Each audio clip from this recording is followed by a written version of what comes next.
Another 5-minute mystery.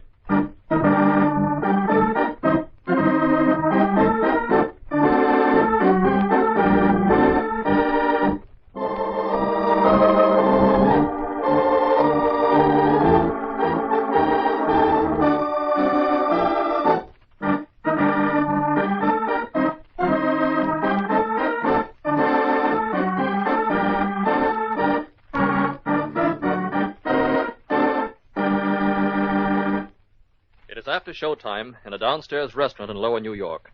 Pat Logan, private detective, and his girl Friday, Diana Bellows, are out for an evening's entertainment. 2 more, Tony. Sure, Mr. Logan. You have it right away. Oh, Pat, isn't it wonderful? The whole evening to ourselves. No murders, no robberies. Nothing but fun. Well, I promised you this evening out, didn't I? As soon as the Morrison case was closed. I know, Pat. I think maybe that's why I like you so. Like me? Well, maybe a little more. Mr. Logan. Yes, Tony, what's the matter? No more antipasto? No, Mr. Logan, it's worse than that. Something terrible. Well, what is it? What's happened? In the back room, Joe Matelli, the owner of this place. He's just been shot. All right, Tony. And you, Mr. Koski. I'd like to talk to both of you in here. Diane, the coroner will be here any minute. He might need your help. All right, Pat, I'll go wait for him. Now then, let's get this story straight. Mr. Koski, Tony tells me you discovered the body. That's right. I just left Joe not more than 3 or 4 minutes before. He'd been in a depressed mood for days over some money he owed, but the suicide really gives me a turn. How soon would you say you got to the body after the shot was fired, I mean? Oh, just a matter of seconds. I was in the next room when I heard the shot. I ran in just as Joe was slumping to the floor. And the gun, this gun right here, was in his hands. That's right, Mr. Logan. It dropped right then when he fell. Uh-huh. And you, Tony? Yeah, I heard the shots, too, just as I was coming up from the wine cellar. When I come in, Koski was standing over Joe. Mm-hmm. I noticed this gun is a police special, the regulation kind for the police department.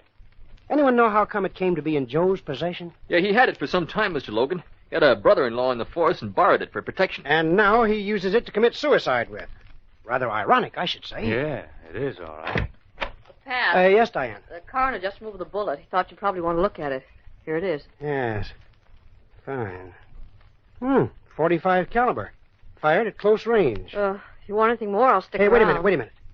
Diane, you're sure this is the bullet? The suicide bullet itself? Well, of course, Pat. Why not? Just that this little bullet changes the whole picture. What do you mean? Just this, Mr. Koski. Joe Matelli didn't commit suicide any more than I did. He was murdered. I thought there was something funny here. Murdered? Yes, Mr. Koski, murdered. And I think you're in for another surprise right on top of that one. Because you're under arrest, Koski, for that same murder. So the supposed suicide was murder after all, and Mike Koski is under arrest. Do you know the clue? In a moment we'll hear, but first...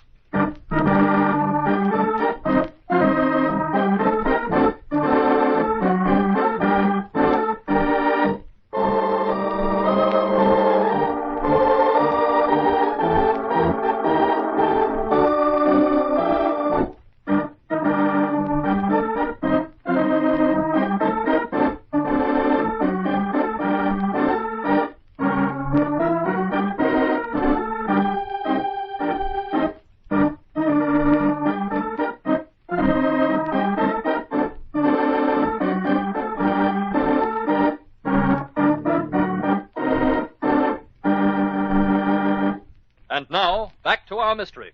What's the matter with you, Logan? Everything checks, doesn't it? Yes, Koski, everything checks. You testified when you entered the room a moment before Matelli fell to the floor. This suicide gun was still in his hands. So what? That gun was not the death weapon, Koski, and this bullet proves it. You might be interested to know all regulation police guns, like the one Matelli was supposed to have killed himself with, are 38 calibers. And this bullet, the death bullet, is a 45. It just wouldn't